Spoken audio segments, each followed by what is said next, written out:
반갑습니다. 2월 9일 금요일 큐티 스케치 시간입니다. 오늘 본문은 마가복음 13장 14절부터 27절까지의 말씀입니다. 오늘 본문은 이렇게 시작합니다. 멸망에 가증하는 것이 서지 못할 곳에 선 것을 보거든. 읽는 자는 깨달을진저 그때에 유대에 있는 자들은 산으로 도망할지어다. 오늘 본문의 이야기는 큰 환난에 대한 이야기인데요. 어제 본문에 이어서 환난의 때 너희들이 무엇을 해야 할지를, 그리고 주님은 어떤 은혜를 베푸는지를 보여주는 본문입니다. 멸망에 가증하는 것이 선다. 이때 AD 70년으로 우리가 볼 수 있는데, 이때가 티투스가 예루살렘을 함락해서 이 예루살렘 성전을 굉장히 더럽힙니다. 성소를 더럽혀요.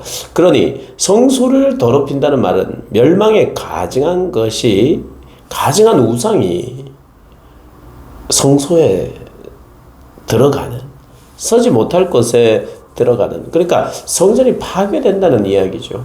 거기 성전 안에 있는 그런 귀한 성구들이 또 파헤쳐지는, 제단이 파헤쳐지는, 그리고 제단에 돼지의 피를 뿌리는 그런 일들이 생기는 것이죠. 실제로 역사 가운데 그런 일들이 생겼습니다. 그리고 열심당들, 나라가 이제 바뀌고 새로운 통치 세력이 들어설 때 열심당들은 이 일을 더 적극적으로 하는 거죠. 이들의 정신적인 영역을, 신앙적인 영역을 붙들고 있는 그 어떤 것들을 파괴시킴으로 말미암아 그들이 절망 가운데 빠지도록 하는 것이죠. 그때 지붕 위에 있는 자는 내려가지도 말고 집에 있는 무엇을 가지러 들어가지도 말며 밭에 있는 자는 겉옷을 가지러 뒤로 돌이키지 말지어다. 그날에는 아이 벤 자들과 젖 먹이는 자들에게 화가 있으리로다. 이 일이 겨울에 일어나지 않도록 기도하라. 심판의 때, 예루살렘 성전의 멸망의 때, 성전이 멸망해야 되는 이유는 앞서도 이야기 드렸지만, 그들이 눈에 보이는 성전, 그리고 성전을 들어가면서 항상 특별하다는 특별의식을 가지면서 그들의 삶을 부추기고 그들의 삶의 변화에 전혀 기여하지 못하는 성전이 되어버렸으니, 오히려 성전이 그들을 구원해서 탈락되게 만드는, 성전을 보면서 하나님의 은혜를 생각하고 겸손해져야 되는데 성전에 들어가면서 그들은 더 교만해지고 더 특권의식을 가지고, 그리고 자기가 행하고 있는 삶에 대해서도 합리화하는 그런 기능이 성전이 되어버렸으니 이 성전이 반드시 없어져야 되는 거죠. 반드시 무너져야 돼요. 무너질 때 비로소 하나님을 바라보게 되는 거예요. 성전에 가려서, 오히려 성전에서 하나님을 만나야 되는데 성전에 가려서 하나님을 보지 못하니 가리워진 성전, 하나님을 가리고 있는 그 성전을 무너뜨리시는 거죠. 이것이 심판인 동시에 그것이 은혜의 시작인 것입니다. 그러니까 이 두 가지의 관점으로 멸망을 바라봐야 합니다. 심판을 바라봐야 합니다. 그때 믿는 자들까지도 미혹당할 수 있고, 그래서 이 고통의 시간, 이 아픔의 시간, 이게 겨울이 되지 않도록 기도하라. 너희들이 고난은 피할 수 없는데 그러나 그 환난을 감수할 수 있도록 기도해라, 이렇게 이야기합니다. 그래서 이 성전의 파괴는 로마 군대의 승리, 이걸 말하는 것이 아니라 하나님께서 예견해 놓으신 거죠. 로마도 사용하는 거죠. 바벨론을 마치 구약의 이스라엘의 백성들을 돌이키기 위하여, 정화시키기 위하여 하나님께서 바벨론을 사용하셨듯이 오늘 로마를 사용해서 성전을 무너뜨림으로 말미암아 그들의 참된 구원이, 신앙이 회복되도록 하시는 하나님의 방법이죠. 그래서 로마의 승리가 초점이 아니라 예수님을 거부한 이스라엘이 심판을 당하고 있음을 보여주는 것입니다. 눈에 보이는 성전, 눈으로 그것을 보면서 성전을 의지하고 자기를 의지하는 그런 것에 일어나도록, 깨어나도록 우리 하나님께서 하시는 거죠. 그때에 21절을 보면, 그때 어떤 사람이 너희에게 말하되 보라 그리스도가 여기 있다, 보라 저기 있다 해도 믿지 말라. 그 미혹을 당하지 말라는 거예요.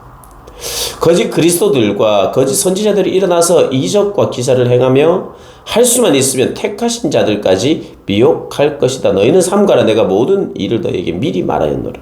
미리 내가 말하는데 미혹으로 말미암아 너희들이 고난을 당할 것이다. 어쩌면 이 미혹이 가장 큰 환난일 수 있는 거예요.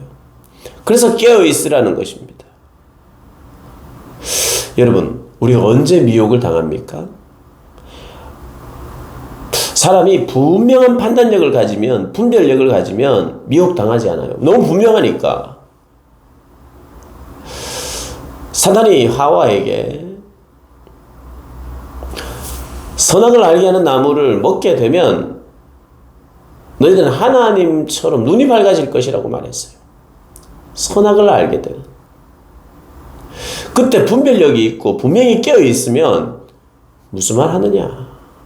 이건 하나님이, 나를 사랑하시는 하나님이, 나를 창조하신 하나님이 이 에덴 동산을 청지기로 내가 맡고 살아가야 될 나에게 금하신 것인데 내가 이것을 왜 먹어야 되느냐? 왜 먹느냐? 나는 다른 음식을 먹겠다. 다른 열매를 먹겠다. 분명히 분별력이 있으면 미혹당하지 않습니다. 여러분, 깨어있는다는 것은 분별력을 잃지 않는다는 것입니다. 분별력. 사람이 힘들어지거나 피곤하거나 여러 가지 어려운 일들이 생기면 분별력이 흐트러질 수 있어요. 내가 붙들었는 것이 이것이 옳은가 바른가, 이것이 무슨 의미가 있는가 라고 분별력이 희미해지는 거죠. 사랑하는 여러분, 그래서 깨어있는다는 것, 분별력을 분명히 가지는 것입니다. 하나님의 약속의 말씀을 붙드는 것입니다. 그게 깨어있는 길이에요. 어떤 것이 나를 속일까? 여기서 속일까? 저기서 속일까? 언제 들어올까? 이렇게 걱정하고 깨어있으라는 게 아니라, 깨어있다는 것은 진리, 주의 진리의 말씀을 더욱 살피는 것입니다. 언젠가도 말씀드렸습니다마는 FBI에서 거짓 위조 지폐와 위조 달러와 진짜 달러를 구별하기 위해서 위조 달러를 다 모아가지고 어떻게 위조를 많이 했는지를 많이 살피지 않고 진짜에 집중한다고 합니다. 진짜를 정말 제대로 바라보고, 물론 지금이야 무슨 기계로 뭐 이렇게 더 정밀하게 분별하겠지만 그 달러를 진짜를 유심히 살펴보고 진짜의 특징을 더 많이 살펴본다는 거예요. 그렇습니다. 이단도, 물론 우리가 이단이 어떤 이단이 있는지, 저런 이단, 이런 이단, 우리를 속이기 위해서 교묘하게 틀고 하는 그 이단들의 종류도 우리가 공부를 할 필요는 있습니다. 그러나 그걸 그렇게 많이 할 필요는 없어요. 진리를 더 분명히 하면 가짜는 이렇게 오면 표가 나니까. 그래서 사랑하는 여러분, 오늘 말씀을 듣고 말씀을 또 공부하고 말씀을 묵상하면서 내가 반드시 붙들어야 될 진리를 붙들 때, 분별력을 잃지 아니하고 살아갈 때 그 삶이 바로 깨어있는 삶이라는 것, 여러분 분명히 하시면서 살아가시기를 주님의 이름으로 축복합니다.